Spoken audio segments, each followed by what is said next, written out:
Buongiorno, benvenuti a una nuova settimana con l'informazione di prealpina.it. Mentre le cifre del contagio da Covid-19 si confermano confortanti, con la diminuzione dei nuovi positivi e la riduzione dei ricoveri nelle terapie intensive e negli altri reparti, sia a livello regionale sia in provincia di Varese, il declassamento della Lombardia a zona arancione desta qualche preoccupazione. Già ieri, con l'apertura di numerose attività commerciali e la voglia di shopping, i lombardi hanno affollato le vie principali sia a Milano che nelle nostre città. Questa mattina poi traffico molto sostenuto sulle strade, lunghe code ad esempio per raggiungere il centro di Varese arrivando dall'Autolaghi, una direttrice già penalizzata dal cantiere per le nuove rotonde all'altezza dell'Esselunga di via Gasparotto e dalla chiusura in entrata della bretella autostradale. Vediamo il servizio di Pasquale Martinoli con immagini di Domenico Ghiotto dell'agenzia Blitz. Sono le 8 del mattino, è lunedì 30 novembre. Siamo all'incrocio tra via Gasparotto e via L'Europa, dove è in corso il cantiere per la nuova viabilità legata all'insediamento di Esselunga. In questo momento c'è un sopralluogo dei tecnici della polizia locale con i responsabili del cantiere. È un sopralluogo finalizzato a programmare le aperture alla viabilità. La rotonda all'incrocio tra via Gasparotto e viale Europa è praticamente pronta, la corsia intorno alla rotonda è già stata asfaltata, ma non verrà aperta subito, verrà aperta prima di Natale, nei giorni precedenti al Natale, perché nel frattempo partirà il cantiere per la costruzione del marciapiede in via Gasparotto e si annunciano quindi disagi legati al fatto che verrà prevista il senso unico alternato, e ora si è valutato in questo momento qua sul posto che l'apertura anche di quella rotonda col senso unico alternato in via Gasparotto potrebbe aggravare la situazione del traffico.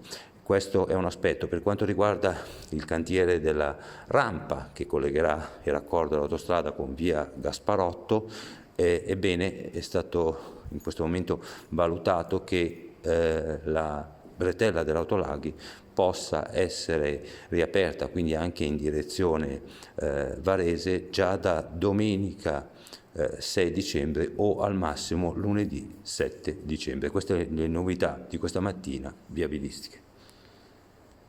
Molta più offerta da oggi, in virtù dell'allentamento delle norme anti-Covid, anche al mercato di Piazzale Kennedy di Varese, dove nelle ultime settimane erano presenti solamente gli ambulanti dell'agroalimentare, ai quali ora si sono aggiunti abbigliamento e altri settori merceologici. Ma la clientela per ora non è particolarmente numerosa. Vediamolo nel servizio di Mario Visco. E rieccoci al lunedì del mercato varesino, ancora in Piazzale Kennedy, e con i primi clienti che si avventurano tra le bancarelle. In verità pochi in questa prima parte della mattinata di lunedì 30 novembre. La fase del lockdown si è conclusa solo in parte, dando la possibilità agli ambulanti di riaprire le loro attività e di mostrare al pubblico la propria merce. Ma come sta andando questa giornata? Primo lunedì dopo una lunga attesa e siamo col signor Montecalvo che gestisce un'attività di abbigliamento. Come si apre la mattinata? Adesso forse sarà l'orario che è ancora presto, ma non vedo proprio gente, è proprio vuoto. Poi basta guardarsi in giro e per adesso sarà che i bar sono ancora chiusi o la gente che giustamente ha paura, perché siamo ancora in una fase di allerta e quindi, essendo anche che è il primo giorno, magari tanti ancora non lo sanno e quindi c'è poco, però si spera in bene, è sempre meglio che stare a casa, diciamo. Che persone in più ovviamente nella zona degli alimentari, e qui siamo alla gastronomia Spera col signor Spera. Come sta andando la mattinata? Come vede questa ripresa? Sì, è molto lenta, molto fiacca come ripresa, però siamo fiduciosi nella gente, nei nostri clienti, speriamo di lavorare per tutti, anche per i nostri colleghi che sono arrivati dopo uno stop di 3 settimane, oggi per loro sarà un po' dura, insomma, però va bene. Passiamo ora alla cronaca. 5 minorenni sono stati arrestati dalla squadra mobile di Varese per aver preso parte a 2 episodi di rapina e lesioni verificatisi a settembre nel capoluogo. In particolare la banda aveva aggredito un sedicenne disabile su un bus di linea, minacciandolo e tentando senza successo di rubargli telefono, scarpe e portafoglio.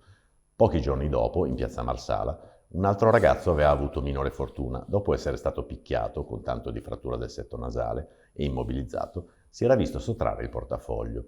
I 5, di età compresa fra i 14 e i 17 anni, sono stati collocati in altrettante comunità per minori. Andiamo infine a Saronno, dove si segnala un tentativo di furto messo a segno in comune durante il weekend.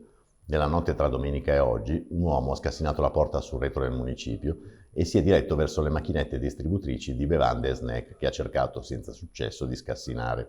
A quel punto era però suonato l'allarme. Sul posto è arrivata la vigilanza privata che ha tentato di bloccarlo, ma il malvivente è riuscito a darsi alla fuga.